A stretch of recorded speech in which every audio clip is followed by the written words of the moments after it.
Hi friends, welcome to Lasya Sarees ఎల్ఎస్కేనండి. అందరు కూడా నా ఛానల్ని లైక్ చేయండి, అలాగే సబ్స్క్రైబ్ చేసుకోండి.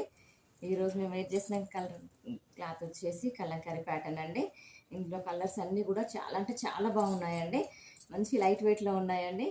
ఈ కలర్ వచ్చేసి మంచి గోల్డ్ కలర్ అండి, క్రీమ్ అండ్ గోల్డ్ కలర్ అండి. ఇది టూ సైడ్స్ కూడా మంచి జరీ బార్డర్ ఇచ్చారండి. ఈ జరీ బార్డర్ వచ్చేసి మనకి మంచిగా ప్రింటెడ్ కాదండి, వీవింగ్లోనే ఉందండి. ఈ బార్డర్ మీకు చూస్తే కనుక తెలిసిపోతుందండి. చాలా అంటే చాలా బాగుందండి. మంచి లైట్ వెయిట్లో ఉందండి క్లాత్ వచ్చేసి. మనకి శారీ మనకు చూస్తే కనుక మంచిగా ఓవరాల్ డిజైన్ ప్యాటర్న్ కూడా చాలా అంటే చాలా బాగుందండి. ఇది వచ్చేసి పళ్ళు పాట అండి. పళ్ళు పాట కూడా మంచి డిజైన్లో ఇచ్చారండి. అలాగే శారీ మొత్తం కూడా మంచి ఫ్లవర్ డిజైన్లో ఉంటుందండి. మంచి ఫ్లోరల్ డిజైన్లో శారీ మొత్తం కూడా